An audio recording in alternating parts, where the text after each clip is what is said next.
Orang mukmin biasanya secara umum tertipu pada beberapa hal. Yang pertama, dia tertipu pada ampunannya Allah, tertipu dengan rojak yang tidak pada tempatnya. Kalau kalian sering misalnya begini, alah Pak, dosa kecil-kecil tidak apa-apa, nanti saya kalau tobat ya diampuni. Alah, salah kecil-kecil tidak apa-apa Pak, Allah itu maha pengampun loh Pak. Itu tipuan yang sering mampir ke kita, meremehkan dosa karena bersandar pada ampunannya Allah, meremehkan maksiat karena bersandar bahwa besok mau tobat. Bikin hoax kecil-kecil tidak apa-apa lah, Pak, itu untuk guyonan aja loh. Istighfar sebentar sudah hilang. Saya wudhu aja rontok semua dosanya Pak, kan gitu. Kalau wudhu saya diterima, dosa langsung rontok dari wajah, dari tangan. Jadi santai aja lah Pak, bikin dosa kecil-kecil.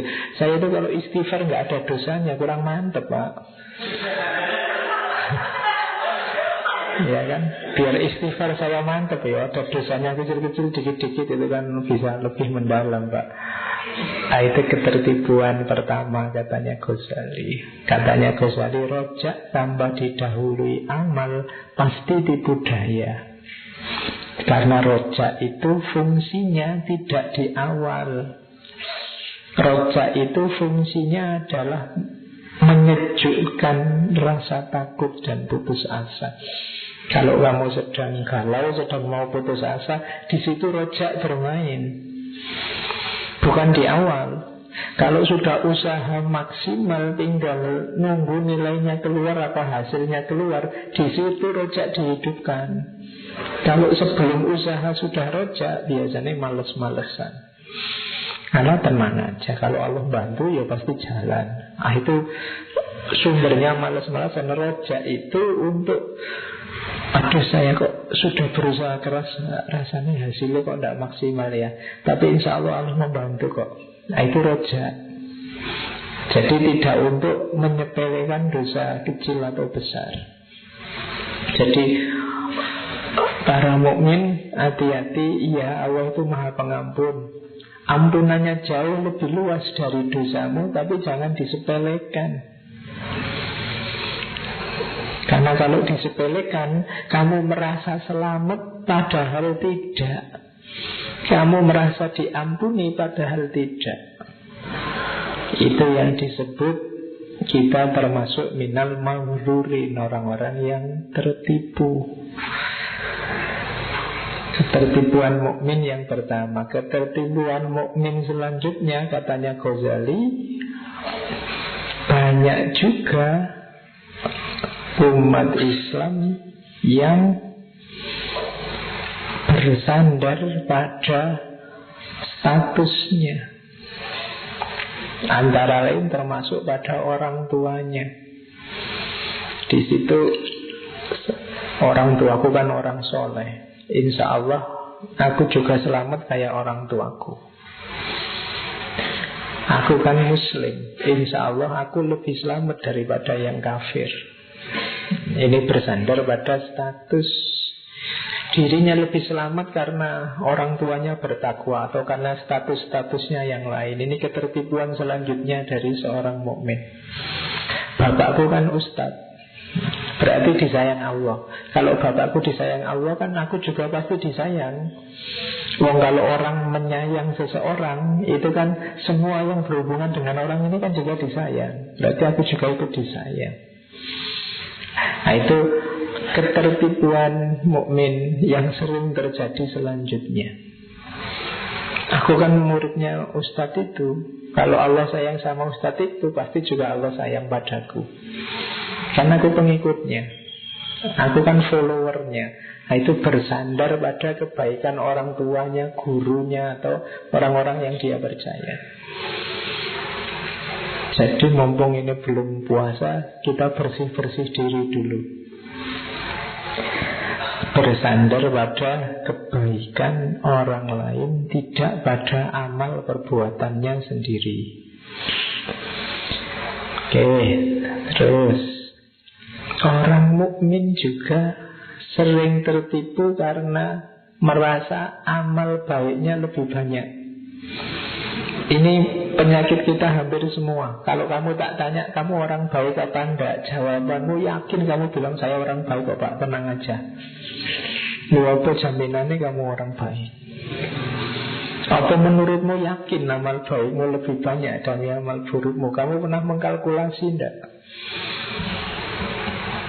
Jarang loh hari ini orang concern dengan dirinya, menghitung kesalahan dirinya. Yang banyak menghitung kesalahannya orang lain. Apalagi kemarin waktu kampanye itu kan, banyak yang ngitung kesalahannya. Ada yang jadi malaikat rokib, ada yang jadi malaikat atid. Ya, untuk calon yang didukungnya jadi malaikat rokib, nyateti amal baiknya. Nanti untuk calon musuhnya jadi malaikat atid, nyateti amal jeleknya. Jadi kemarin kita banyak yang jadi malaikat. Nah, padahal yang lebih penting ini loh, kamu itu merasa jadi malaikat atau yakin amal baikmu lebih banyak daripada amal burukmu. Jadi merasa amal baiknya lebih banyak. Hampir semua kita merasa saya muslim, gak orang baik kok Pak, saya tidak akan ganggu, tenang saja. Itu merasa dirinya sudah baik. Nah itu sumber ketertipuan. Katanya Ghazali, ini kayak orang yang nimbang barang, meletakkan 10 dirham di satu sisi timbangan, 1000 dirham di satu timbangan yang lain, tapi dia menginginkan lebih berat yang 10 ini. Jadi sindirannya Ghazali, wong amal baik kita dalam sehari semalam itu lebih bisa dihitung, tapi kita merasa lebih banyak amal baiknya daripada buruknya. Kayak orang nimbang, yang satu 10, yang satu 1000, kita inginnya lebih berat di 10-nya. Kalau tidak percaya boleh kamu hitung. Nanti mau tidur coba kamu catat, hari ini kamu melakukan amal baik apa. Itu biasanya jumlahnya tidak terlalu banyak. Terus jejerlah sama hari ini yang menurutmu tidak pas apa. Dalam sehari berapa persen kamu ingat Allah? Dalam sehari berapa persen kamu concern sama tetanggamu fakir miskin? Dalam sehari tadi berapa persen kamu mungkin ingin menolong teman-temanmu yang punya kesulitan? Berapa persen kamu? Itu jumlahnya bisa jomplang. Tapi toh kamu merasa kamu lebih banyak baiknya daripada jeleknya. Nah itu sumber ketertipuan secara umum. Oke, yang ketiga, ini lanjutannya tadi. Orang mukmin itu mudah tertipu karena menghitung amal baiknya saja, jeleknya tidak dihitung. Ini lanjutannya tadi. Seperti orang yang setiap hari bertasbih dan berzikir ribuan kali, ini seolah-olah sudah baik, tapi suka menghasut dan berkata jelek yang tidak diridhoi Allah. Katanya Ghazali ini tertipu. Kenapa? Memelihara lisan untuk tidak berkata kotor itu lebih penting daripada membaca tasbih. Jadi kita sering terjebak yang semacam ini. Pak, saya tiap hari itu membaca sholawat 1000 kali, tapi nanti keluar sebentar ke sana temannya dipisu-pisui semua, dimaki-maki semua. Katanya Ghazali kebalik. Jadi menjaga mulutmu itu lebih utama daripada mengeluarkan kata-kata baik dari mulutmu, katanya Ghazali. Timbangannya tidak imbang. Cuma kita sering mengukur yang baiknya kita ini. Saya Pak, sehari itu biasanya sholat sunnahnya lengkap ditambah tahajud, kadang-kadang ada puasanya. Tapi setiap kali kamu keluar, kamu bikin gara-gara, bikin rusuh, bikin orang marah semua, nggak imbang. Biasanya itu Senin Kemis loh Pak, tidak pernah putus. Dengan itu terus disimpulkan dia orang baik, belum. Ya memang ketertipuan kita sering hanya menghitung amal baiknya saja, yang buruk-buruk tidak dihitung. Kebalik. Cuma ini untuk kita ya, dirimu sendiri masing-masing untuk muhasabah. Jangan nuding orang lain. Nanti kamu nuding orang lain, kamu cuma lihat baikmu saja, jelekmu juga banyak loh. Nggak ke sini ya, nanti tawuran kamu keluar. Ke dalam dirimu sendiri-sendiri. Jangan cuma ngitung baikmu saja. Jadi kalau kamu sadar bahwa baikmu tidak banyak, mungkin banyak jeleknya, kamu tidak akan ngomong jelek ke orang lain, tidak akan jadi hakim, jadi malaikat ke orang lain.